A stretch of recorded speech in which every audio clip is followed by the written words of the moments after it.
تھے۔ انو جبیل ایک مشہور اجرتی قاتل تھا۔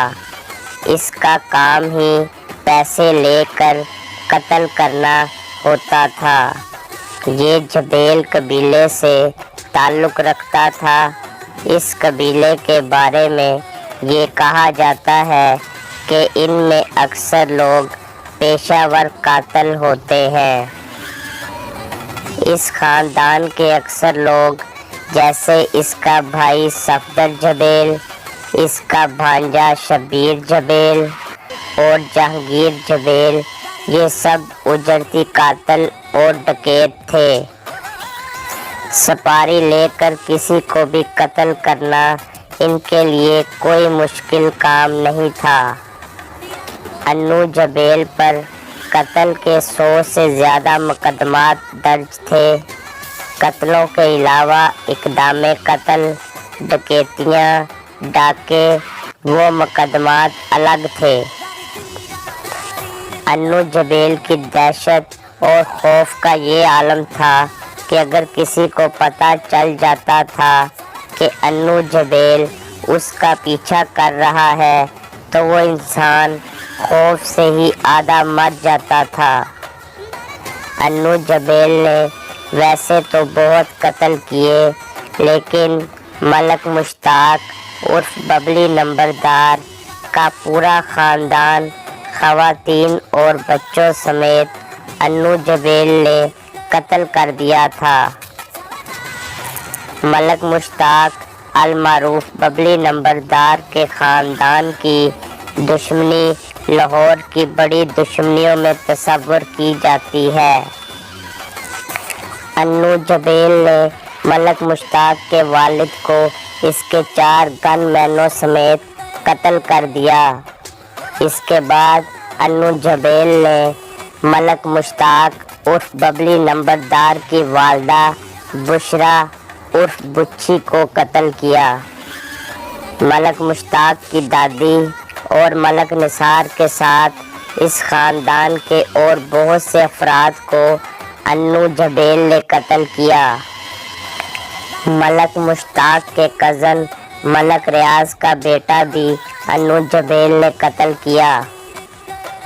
قتلوں کی ایک لمبی فہرست انو جبیل کے کھاتے میں ہے۔ انو جبیل پولیس کے لیے مسلسل سر درد کا باعث رہا اور اس کو پکڑنے کی بھرپور کوشش کی گئی۔ انو جبیل کی شہرت نہ صرف پورے پاکستان میں بلکہ یہ اپنی مجرمانہ کارروائیوں کی وجہ سے پاکستان سے باہر بھی جانا جاتا تھا۔ اس کے سر کی بہت بھاری قیمت بھی مقرر کی گئی تھی، لیکن یہ کسی کے ہاتھ نہیں آتا تھا۔ اس کی شہرت کی وجہ سے BBC لندن نے اسے راوی کا بے تاج بادشاہ کا لقب دیا تھا، جو آج تک اس کے بعد کسی کو دوبارہ نہیں ملا۔ اسی طرح انو جبیل کا بھائی صفدر جبیل، وہ بھی اجرتی قاتل اور بہت بڑا ڈکیت تھا۔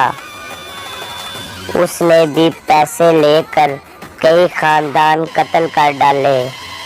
یہ شفاق اور بے رحم قاتل تھے۔ صفدر جبیل پر قتلوں کے درجن مقدمات درج تھے اور ڈکیتیوں کے پرچے الگ تھے۔ صفدر جبیل نے دوران ڈکیتیاں مزاحمت پر بھی کئی افراد کو قتل کیا۔ یہ اجرتی قاتلوں کا وہ گینگ تھا جس سے ہر کوئی پناہ مانگتا تھا۔ یہ سب موسٹ وانٹڈ کریمنلز تھے اور ان کے سروں پر بھاری انعام مقرر تھا۔ پولیس ہر وقت ان کی طاق میں رہتی تھی۔ اس خاندان کے بہت سے افراد پولیس مقابلوں میں مارے جا چکے تھے اور جیل تو ان کا دوسرا گھر تصور کیا جاتا تھا۔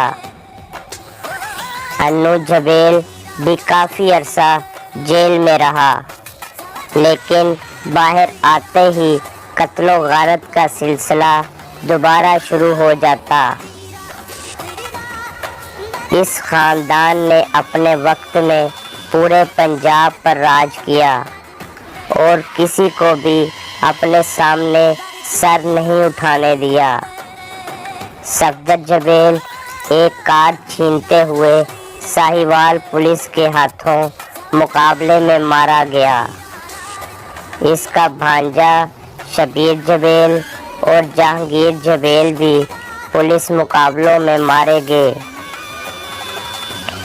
جب انو جبیل کی دہشت اور خوف حد سے بڑھ گیا اور وہ کسی طرح قابو میں نہ آیا تو پنجاب پولیس نے ایک جانباز پولیس آفیسر اور مشہور انکاؤنٹر اسپیشلسٹ انسپکٹر عابد باکسر کو یہ کیس سونپا، جنہوں نے بہت محنت اور کوشش سے سن 1994 میں انو جبیل کو پولیس مقابلے میں مار ڈالا اور یوں یہ دہشت کا دور ختم ہوا۔ انو جبیل کی پولیس مقابلے میں ہلاکت کی خبریں BBC لندن اور ہندوستان کے میڈیا پر 2 مہینے